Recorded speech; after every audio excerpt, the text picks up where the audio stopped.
ఒక చిన్న పట్టణంలో శబ్దం మరియు హడావిడితో నిండిపోయి ఉండేది. ప్రజలు ప్రతిరోజూ త్వరగా పరుగులు పెట్టేవారు. వారికి నవ్వడానికి, ఇతరుల పట్ల దయ చూపడానికి కూడా సమయం ఉండేది కాదు. కాని పట్టణంలో మూలన ఒక ఓల్డ్ క్లాక్ మేకర్ ఉండేవాడు. అతని పేరు అర్జున్. అతని షాప్ క్లాక్స్తో నిండిపోయి ఉండేది. కాని అతని హృదయం మాత్రం నెమ్మదిగా ఓర్పు మరియు దయతో నిండిపోయి ఉండేది. సమయం చాలా విలువైనది మిత్రమా, కాని దయ ప్రతి క్షణాన్ని ప్రకాశవంతం చేస్తుంది. అర్జున్ కస్టమర్తో అంటాడు. ఒకరోజు ఒక పేద పిల్లవాడు షాప్లోకి వచ్చాడు. చేతిలో ఒక విరిగిపోయిన వాచ్ పట్టుకుని నిలబడ్డాడు.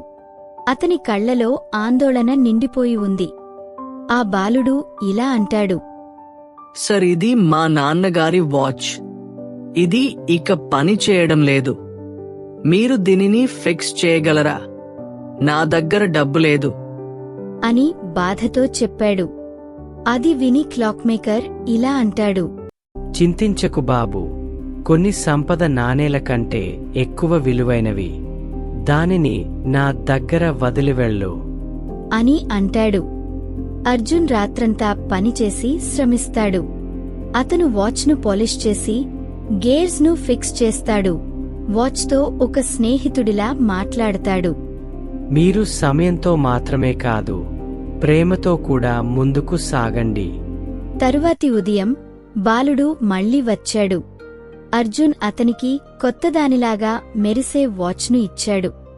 అది చూసి బాలుడు ఇలా అన్నాడు. ఇది మళ్ళీ సజీవంగా ఉంది. థ్యాంక్ యూ సార్, కానీ నేను మీకు ఏమీ ఇవ్వగలను? దయతో నాకు ప్రతిఫలమివ్వు.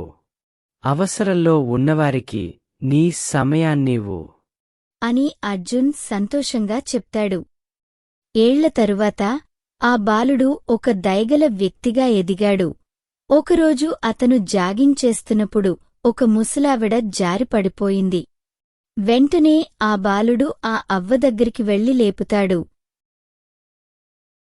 తాగడానికి నీళ్ల బాటిల్ ఇస్తాడు. ముసలావిడ కృతజ్ఞతలు చేపి అక్కడి నుండి వెళ్ళిపోతుంది. అతను ఓల్డ్ క్లాక్ మేకర్ యొక్క మాటలను గుర్తుచేసుకుంటాడు. కథ యొక్క నీతి: సమయం విలువైనది, కాని మనం దాన్ని దయతో పంచుకున్నప్పుడు అది ఎప్పటికీ ఆగని బహుమతిగా మారుతుంది.